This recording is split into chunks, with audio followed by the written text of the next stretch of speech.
Ivan, gue mau nanya nih, Yes. waktu lu awal-awal buka coffee shop ini tuh gimana sih? Maksudnya gimana nih? Nah, maksud gue, lu ini modelnya nih perorangan, lu modal sendiri, terus lu juga ngebangun ini sendiri juga, Ya. atau lu misalnya bareng sama temen lu join, punya modal bagi hasil, atau misalnya ini udah badan usaha gitu, lu bikin PT gitu, terus habis itu lu baru ngembangin ini tuh gimana gitu? Jadi awalnya memang ini modal gue dulu. Nah, gue memang suka kopi nih. Ya, gue putusin, gue buka kedai kopi. Tapi di tengah jalan, gue pikir kalau jualan kopi doang, nggak berkembang pasti. Karena kan marketnya cuma itu-itu aja. Akhirnya gue putusin, gue coba jual yang lain. Nah, tapi kan kalau jual yang lain kemampuan gue terbatas. Akhirnya gue pikirin, gue jualan apa ya? Nah, gue putusin, gue jualan soto mie sama bubur ayam yang semua orang kira-kira cocok. Nah, akhirnya di tengah jalan, gue cari tuh soto mie mana yang enak dan bubur ayam mana yang enak. Gue tawarin, pada mau nggak buka di tempat gue? Pada mau semua. Ya udah, sekarang jadinya begini. Gue jualan kopi, terus ada jualan soto mie-nya juga, ada juga jualan buburnya. Nah, kalau misalnya kayak gitu berarti lu awalnya lu modal sendiri, Ya, terus lu udah ngebangun, udah berjalan, terus lu berpikir kayaknya gue butuh menu lain ya, terus daripada lu capek-capek bikin, lu partnershipan ya berarti sama orang ya, jadi lu Ya. kerjasama, lu nanti berarti gimana, sharing profit ya jatuhnya ya? kalau untuk kopi, profit itu buat gue sendiri. Nah, Karena gue yang jualan ya. Tapi kalau buat bubur, soto itu gue sharing profit sama mereka. Jadi hitungannya nggak susah, gampang lah. Pokoknya per satu mangkok gue dapat sekian. Tapi akhir hari kita hitung tuh laku berapa mangkok gitu ya. Karena kan kita udah punya sistemnya tuh ya. Jadi kelihatan tuh soto mie berapa, bubur ayam berapa, nanti kita kali aja udah sama keuntungan gue berapa. Jadi lebih enak gue ngebaginya.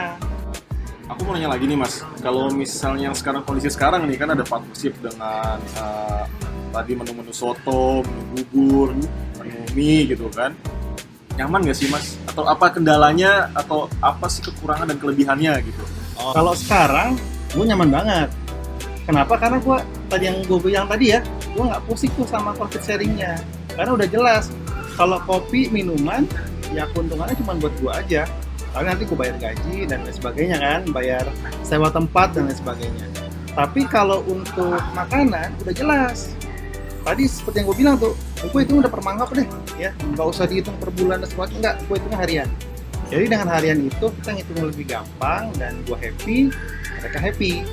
Jadi untuk saat ini itu paling nyaman buat gue. Terus mas, ada rencana ke depan apa sih gitu untuk bisnis kopi ini?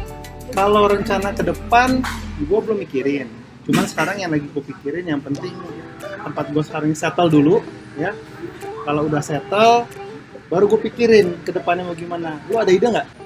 Kalau dari gue sih mungkin nanti ada merger, mungkin lu bisa merger dengan teman-teman lu gitu kan, atau orang-orang lagi yang ya partnership lu lagi yang lainnya gitu. Jadi lu tambah modal, bisa mulai bareng lagi, atau misalnya mungkin ada akuisisi kali. Jadi misalnya ada orang yang suka banget, lu kan udah rame nih gitu, terus ada yang suka banget, dia bakal kayak mau nggak gue beli nih, terus lu mungkin dapat modal lagi, lu bisa buka tempat lain. Gimana kalau franchise? Keuntungannya apa buat gue? Kalau buat Mas Ivan bisa ekspansi dengan dengan orang lain. Jadi Oke. dengan modal yang lebih sedikit tentunya. Tetapi Oke. nantinya ke depan ada pembagian keuntungan atas Oke. hasil jual beli dengan si pembeli franchise. Jadi gini, kalau franchise itu Mas Ivan menjual brandnya Mas Ivan ke orang lain. Oke. Nantinya Mas Ivan akan membuat standarisasi, baik itu logo, kemudian sistem produksinya, bagaimana operasionalnya, pembelian bahan-bahannya, kemudian marketingnya. Nah, itu semua dibuat standarisasi. Jadi, buat si pembeli franchise, dia akan lebih enak. Kenapa? Karena dia sudah mengambil pengalaman dari Mas Ivan itu dengan pengalaman yang lebih sukses kan tentunya gitu. Berarti nanti gue nih ngejual nama brand dari coffee shop gue ini dibeli orang. Ya, tepat sekali. Tapi nanti orang-orangnya yang ngisi, yang jalanin dari kita juga. dari mereka, tetapi Mas Ivan membuat pelatihan. Jadi ada semacam pelatihan, membuat standarisasi bagaimana bisnis itu berjalan, melatih bagaimana kemudian dipromosikannya. Mas Ivan punya kewajiban untuk mempromosikan juga gitu. Berarti keuntungan gua itu nanti dari jual merek sama profit sharingnya. Betul. Profit sharing. Oh iya. Menarik sih, menarik. Jadi Mas, awalnya bikin ini tuh gimana sih konsepnya, idenya, terus kenapa nge-planning itu gimana? Terus habis itu kayak kan ini rumit banget nih, kopi, mesin kopi apa segala macam tuh, desainnya, processingnya gimana gitu. Jadi yang pertama gue lakuin itu adalah gue mikirin gue mau jual apa. Karena gue suka kopi, akhirnya gue putusin gue jualan kopi. Tapi kayaknya saat itu gue mikir kalau jualan kopi doang segmennya masih terbatas.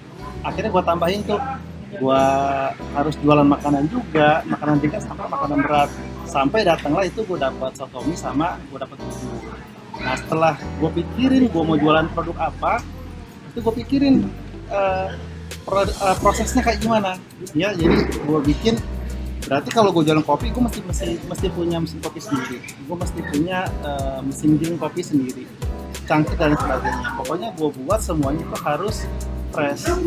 Jadi dari mulai gue beli biji kopinya, dari mulai gue giling biji kopinya sampai gue bikin kopinya tuh kita sendiri yang bikin, itu udah kita atur. Nah kalau itu udah siap, bisnis prosesnya udah siap, gue tinggal pikirin sehari gue sanggup berapa sih jualnya. Ya hitung-hitungan gue sih sehari bisa jual 200-300 cup lah minimal. Nah itu menurut gue udah cukup. Kemudian dari makanan gue juga paling nggak 100 porsi itu udah cukup banget lah. Itu gue pikirin, jadi dari situ gue bisa tahu tuh gue perlu pegawai berapa. Udah punya perhitungannya, baru gue pikirin gue mau bikin desain layoutnya kayak gimana. Karena modal gue terbatas, jadi udah gue bikin aja yang sesederhana mungkin. Gak mesti selalu ber-AC, ada juga yang overhead-nya.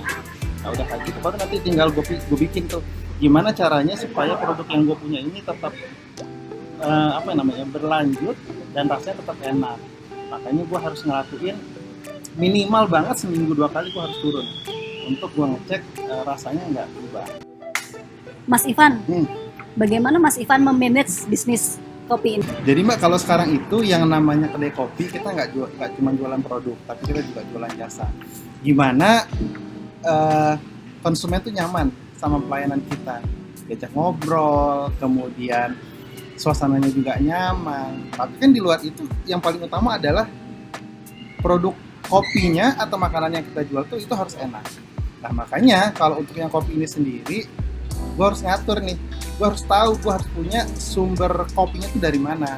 Nah selama ini gue udah berteman sama saudagar kopi, jadi masalah pengadaan kopi itu gue nyaman lah, udah tenang lah ya. Gue udah tahu setiap 2-3 minggu mereka akan kirimin barang ke gue.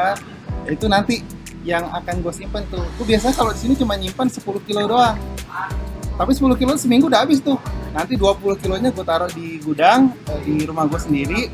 Nanti setiap seminggu sekali akan gue pasok per 10 kilo. Jadi dari mulai pengadaan sampai dengan gue kelola stok yang gue punya itu aman. Termasuk susu ya. Susu gue juga langsung dari distributor resminya. Jadi tiap hari susu harus masuk ya, karena susu kan nggak bisa tahan lama. Nah udah kayak gitu pegawai. Nah kalau jualan kopi kan yang paling penting baristanya nih, ya kan. Barista gue hire buat yang udah profesional. Jadi gue bayar lumayan mahal lah ya. Gue bayar lumayan mahal jadi barista.